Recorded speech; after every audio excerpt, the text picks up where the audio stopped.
Oke, kita lanjut materi kita hari ini yaitu tentang aplikasi turunan trigonometri.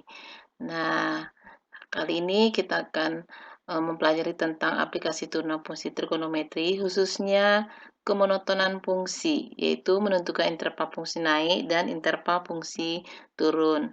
Tujuan pembelajaran pada hari ini adalah ada tiga. Pertama, menjelaskan keberkaitan antara kemonotonan dan turunan fungsi.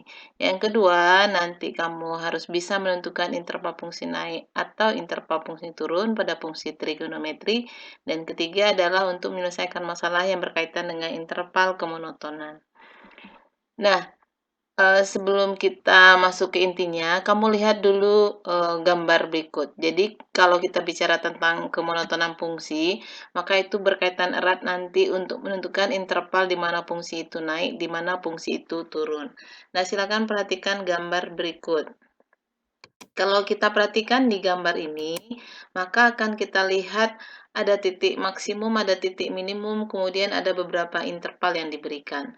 Nah, pada gambar ini jelas sekali bahwa yang dikatakan fungsi naik itu tentunya yang berkaitan dengan gambar yang di antara interval A sampai dengan interval B, misalnya seperti itu. Maka akan kita tulis bahwa interval naik itu adalah A kurang dari X kurang dari B, itu cara penulisannya. Kemudian mana lagi yang dikatakan naik? Oh, mulai dari interval C sampai dengan titik maksimum global, itu antara interval titik C sampai dengan titik D. Maka kita menuliskan seperti tersebut. Nah, interval fungsi turunan fungsi turun, itu yang katakan fungsi turun, maka dia di antara interval C sampai interval B dan interval D sampai dengan interval C, itu dikatakan dengan turun. Nah, ketika kita melihat hubungannya dengan gradien garis singgung, seperti yang sudah kita pelajari kemarin, maka untuk fungsi-fungsi yang kalau kita gambarkan garis singgungnya adalah seperti gambar A, maka gradiennya itu adalah positif. Nah, gradien itu sangat erat hubungannya dengan eh, turunan fungsi, di mana garis-garis yang kecondongan seperti ini, atau bisa ada garis lain yang melalui titik yang lain lagi kecondongannya seperti ini, atau yang lainnya, maka nilai gradiennya itu adalah bernilai positif. Nah, dengan kata lain bahwa ketika interval fungsi itu naik, nah naik ini grafik fungsi itu naik kurvanya, maka turunnya akan bernilai positif. Nah, untuk gambar B itu akan terjadi kebalikan dari gambar A tadi. Nah, ketika gambar kita itu turun, nah, kurvanya itu turun, maka semua titik yang berada di kanan sebelah kanan ini kalau kita ambil, kemudian kita membuat satu garis singgung, maka nilainya itu akan negatif. Nah, negatif itu apa artinya? Bahwa turunan fungsi itu nilainya kurang dari 0. Kemudian yang titik C tadi, gambar C, maka titik yang berada di bawah ini gradiennya sama dengan 0. Jadi untuk kemonotonan fungsi akan erat hubungannya dengan gradien yang bernilai positif atau gradien yang bernilai negatif. Nah, kita lihat gambar berikut. Pelajaran sebelumnya kita sudah menentukan di mana titik stasioner terjadi ketika f aksen X-nya sama dengan 0. Di gambar ini ada dua titik stasioner, ada stasioner maksimum, ada stasioner minimum. Kemudian kalau kita perhatikan, mana yang kurva dikatakan fungsi naik itu ini dia, yang di sebelah kiri dari X sama dengan A, kemudian di sebelah kanan X sama dengan B, jadi grafik yang berwarna merah. Itu kurva yang dikatakan kita sebut naik. Nah, kemudian di mana dia turun? Oh, setelah antara A sampai dengan B. Jadi, X-nya berlaku dari X sama dengan A sampai dengan B, itu dikatakan fungsinya adalah turun. Nah, kalau begitu, apakah kamu bisa menarik kesimpulan dari mana batas interval fungsi itu naik atau turun itu dibatasi oleh suatu titik yang bagaimana? Nah, boleh kita simpulkan bahwa batas kemonotonan itu diperoleh dari f aksen X sama dengan 0. Jadi membatasinya adalah nilai X yang menyebabkan nilai titik stasioner. Nah, sekarang kita lihat dulu penjelasan berikut. Ada definisi. Andaikan F itu terdefinisi pada selang I buka atau selangnya tutup atau tidak satupun, kita katakan pertama, F naik Jadi fungsi dikatakan naik pada suatu interval tertentu jika untuk setiap pasangan bilangan X1 dan X2 di dalam I berlaku X1 kurang dari X2, maka mengakibatkan fx1-nya kurang dari X2. Nah, sekarang coba kita lihat ini. Ini di sebagian kanan dari X sama dengan A, itu intervalnya naik. Jadi maksud dari penjelasan itu adalah, andaikan ada dua buah nilai X, misalkan ini adalah X1, kemudian nilai ini adalah X2, seperti itu. Kita mengatakan bahwa nilai X1 kurang dari nilai X2. Semakin ke kanan suatu bilangan, maka nilainya akan semakin besar, begitu. Tapi apa hubungannya dengan nilai fungsinya? Maka ini yang dikatakan dengan nilai fx1, gitu. Ini nilai fx1. Dan yang di atasnya tentunya adalah yang berhubungan dengan nilai fx2. Ini adalah nilai fx2. Coba kamu perhatikan bagaimana hubungan antara fx1 dan fx2. Maka akibatnya ketika x1 kurang dari x2, mengakibatkan nilainya fx1 juga kurang dari fx2. Itu untuk definisi fungsi naik. Itu ya.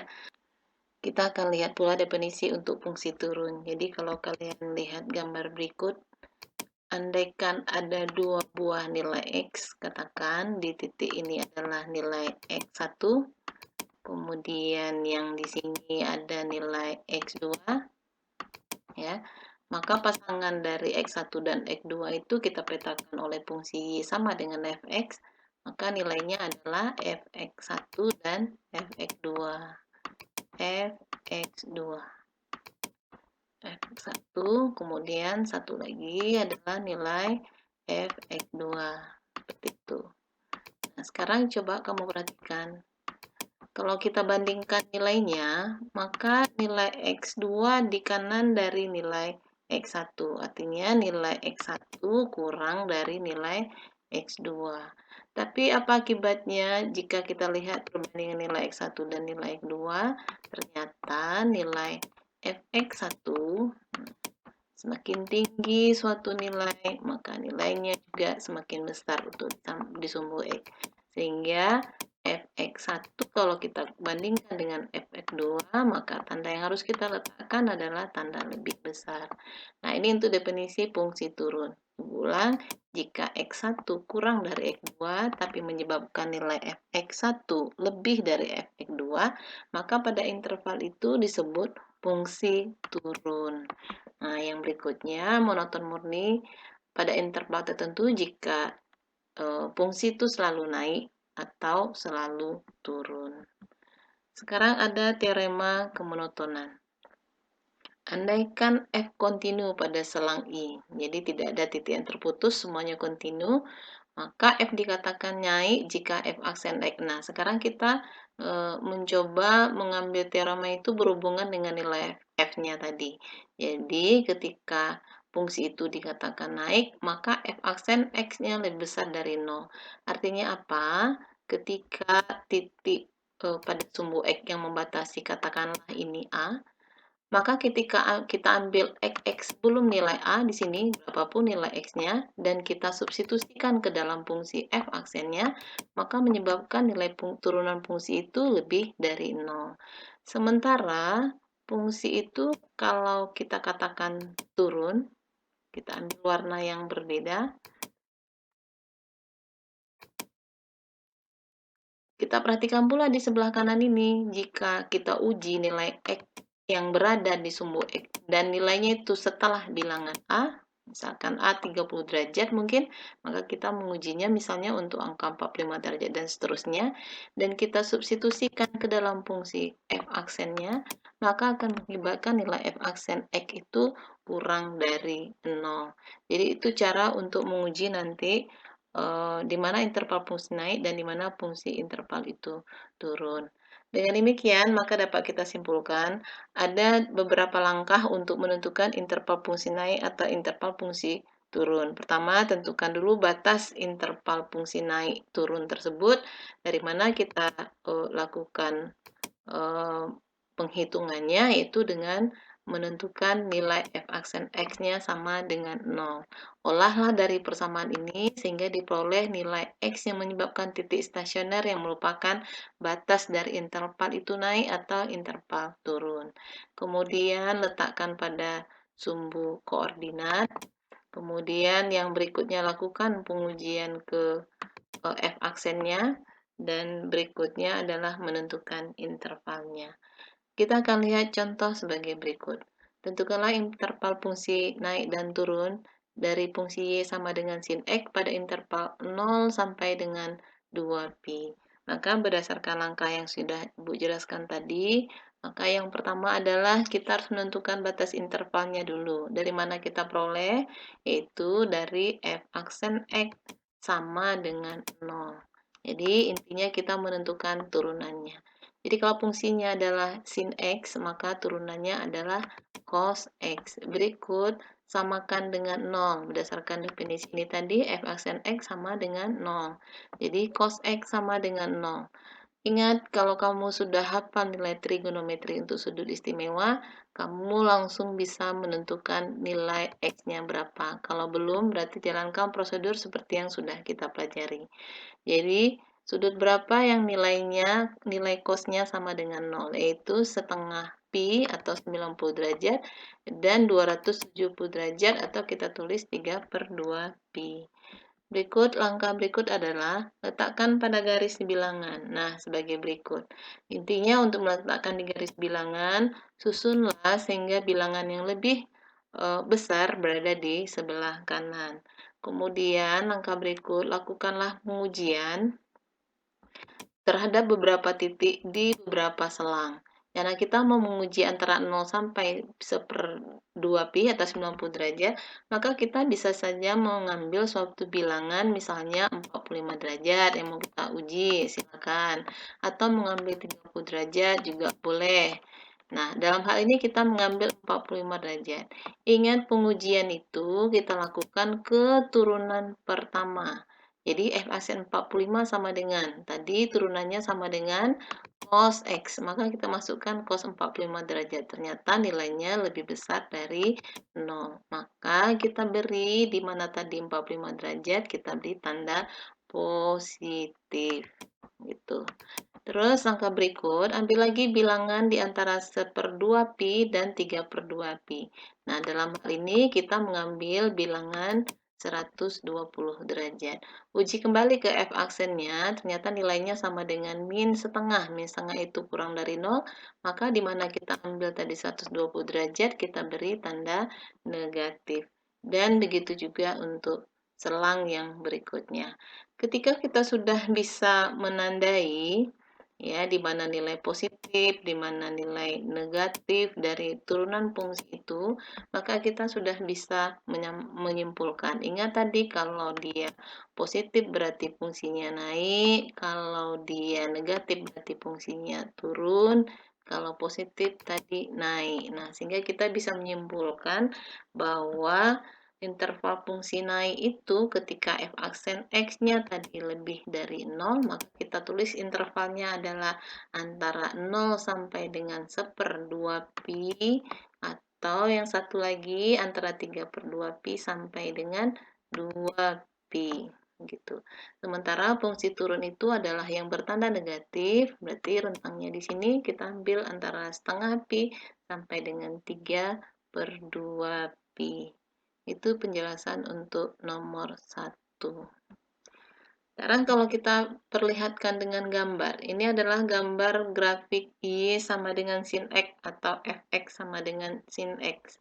Nah, pada jawaban tadi kita sudah tahu bahwa interval fungsi naik itu adalah antara 0 sampai dengan setengah pi. Jadi antara 0 sampai dengan setengah pi itu fungsi naik. Jadi bagian ini. Nah, ini naik. Ya. Nah, jadi batasnya adalah setengah pi. Terus mana lagi? Antara 3/2pi, mulai dari titik ini, sampai dengan 2pi. Maka itu disebut dengan interval fungsi naik. Sementara untuk fungsi turun, nah kita juga sudah tahu jawabannya tadi, yaitu antara 0 sampai dengan 3/2pi. Ya, jadi kalau dari gambar kita lihat seperti itu. Nah, ini dia 3/2pi. Sekarang coba perhatikan apakah kamu bisa melihat apa hubungan antara turunan itu dengan selang kemonotonan. Insya Allah bisa ya. Jadi hubungannya adalah pertama bahwa titik stasioner ini adalah menentukan interval. Kedua, keterkaitannya bahwa ketika disubstitusikan ke f aksen yang lebih besar dari 0, maka kurva itu naik, dan ketika dia disubstitusikan ke f aksennya kurang dari 0, maka fungsi itu turun. Oke, pada contoh 2 ini kita akan menentukan interval fungsi naik dan turun jika efeknya sama dengan akar 3 cos X kurang sin X untuk X-nya antara 0 dan 2pi. Jadi untuk menentukan interval fungsi naik dan fungsi turun itu dia akan sangat berhubungan dengan turunan fungsi naik besar dari 0 dan turunan fungsinya kurang dari 0 untuk menentukan interval turun. Maka langkah pertama adalah tentukan dulu turunan fungsi itu. Jadi kalau akar 3 cos X dikurang sin X, maka turunannya adalah min 3 min akar 3 sin X dikurang dengan cos X. Kemudian yang berikut, olahlah sehingga kita bisa menentukan batasnya nanti. Diolah f aksen X sama dengan 0. Maka kita tulis seperti ini, kemudian kita pindahkan ruas boleh menjadi min akar 3 sin X sama dengan cos X.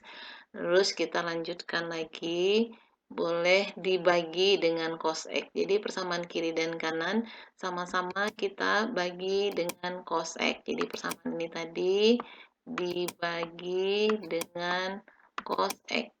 Nah, dibagi dengan cos X, sehingga sin X dibagi cos X itu nanti sama dengan tangin X, dan yang di sebelah kanannya harus kamu perhatikan min sepertiga akar 3 itu sama dengan tangin 5/6pi. Jadi kalau kita perhatikan tangin yang negatif itu berada di kuadran ketiga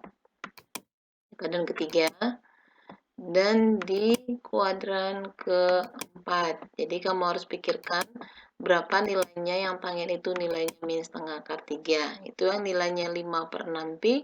Dan ingat tangin itu berulang kembali setelah pi. Maka nilai berikutnya adalah 11/6pi. Baik, lanjutannya kita adalah meletakkan nilai yang sudah kita peroleh di sumbu X, kemudian kita melakukan pengujian terhadap turunan pertamanya. Nah, untuk daerah yang interval antara 0 sampai dengan 5/6pi, kita bisa mengambil misalnya 90 derajat. Nah, 90 derajat ini kita substitusikan ke dalam turunan fungsinya. Nah, ingat sin 90 itu nilainya 1 kali min akar 3 dikurang dengan 0, sehingga nilainya akan kurang dari 0. Maka di mana tadi 90 kita ambil, maka kita memberikan tanda negatif. Kemudian untuk interval yang kedua, antara 5/6pi sampai dengan 11pi, kita mengambil bilangan 270 derajat. Kemudian kita masukkan ke dalam turunan fungsinya. Ingat bahwa sin 270 itu nilainya sama dengan min 1. Min 1 dikali dengan min akar 3, maka nilainya sama dengan akar 3. Sementara cos 270 derajat itu nilainya sama dengan 0. Sehingga hasil operasinya akan lebih besar dari 0. Atau kita beri tanda positif. Demikian juga untuk sudut 340 derajat yang kita ambil mewakili salah satu nilai X di antara 11/6pi sampai dengan 2pi. Jadi 11/6pi itu 330 derajat. Maka kita mengambil bilangannya 340 derajat. Nah, ini tentunya bukan bilangan istimewa. Tetapi bukan berarti kita tidak bisa menyelesaikannya. Sin 340 itu berada di kuadran 4, maka nilainya negatif. Nilai sinnya negatif. Nah, negatif dikalikan dengan bilangan yang di depan itu adalah negatif juga, maka hasil operasinya adalah bilangan positif. Kan gitu, positif bilangannya. terus cos 340 derajat, itu bilangannya juga positif. Ingat, kurang bilangan yang juga positif gitu. Tetapi ingat bahwa cos 340 derajat itu dia sudah di atas ya, di atas sehingga hampir mendekati bilangan 1 gitu. Nah, bilangan min 3 dikali dengan sin 340 itu kurang atau lebih kecil dibanding dengan nilai cos 340 derajat. Sehingga pengurangannya tetap bilangannya sama dengan bilangan negatif. Itu logikanya. Nah, dengan demikian kita sudah tahu bahwa suatu interval negatif itu tadi fungsinya turun, untuk yang positif itu adalah eh, naik begitu fungsinya.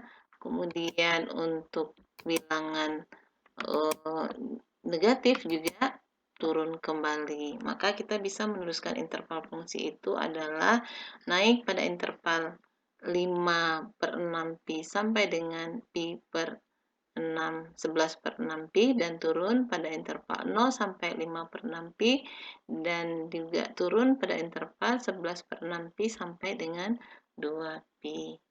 Nah, sekarang kita lihat lagi contoh yang nomor 3. Kalau diketahui fungsinya adalah X ditambah 2 cos X, maka kita akan menentukan interval fungsinya naik atau turun di dalam rentang 0 sampai 360 derajat. Tetap langkah pertama kita lakukan adalah menurunkan fungsinya. Itu langkah pertama. Kedua, turunannya kita samakan dengan 0. Samakan dengan 0. Kemudian kita samakan, kita sederhanakan sin X sama dengan setengah. Tinggal kamu ingat berapa nilai X yang sama dengan sudut berapa yang nilai sinusnya sama dengan setengah, yaitu 30 derajat dan 150 derajat. Berikut letakkan pada sumbu koordinat. Jadi kita tetap menuliskan mulai dari rentang 0 sampai 360 derajat. Kita letakkan 30 dan 150-nya. Kemudian lakukan pengujian terhadap fungsi turunannya. Bisa kita ambil 15 derajat. Nah, dalam hal ini juga demikian, 15 derajat itu bukanlah bilangan istimewa, tetapi bukan berarti kita tidak bisa melakukan pengujian. Jadi 1 dikurang 2 kali 15, ingat 15 derajat nilainya itu kurang dari setengah, ya kan? Karena kalau sin 30 derajat baru nilainya setengah. Nah, bilangan yang kurang dari setengah kalau dikalikan dengan 2, maka hasilnya akan kurang dari 1, bukan? Sehingga 1 dikurang 2 kali bilangan yang kurang dari setengah, maka hasilnya tetap akan bernilai positif. Kemudian yang berikut, ambil lagi antara 30 sampai 150 derajat, dalam hal ini 90 derajat, ternyata bilangannya hasilnya kurang dari 0, dan kita kasih tanda pada interval yang sudah kita tentukan. Nah, dengan demikian kita juga bisa mengambil bahwa fungsi itu naik pada interval 0 sampai 30 derajat dan 150 sampai 360 derajat. Sementara antara 30 dan 150 derajatnya fungsi itu turun. Baik, kalau kita perhatikan gambar, maka kita akan melihat hubungan antara fungsinya yang berwarna merah, ya. Fungsi kita fx sama dengan x ditambah 2x itu adalah fungsi yang berwarna merah kurvanya, dan turunannya adalah yang berwarna biru. Ini turunan, sementara yang berwarna merah ini adalah fungsinya. Nah, tadi kita sudah mendapatkan nilai X batas-batas interval naik dan turun itu adalah sebagai absis dari titik stasionernya.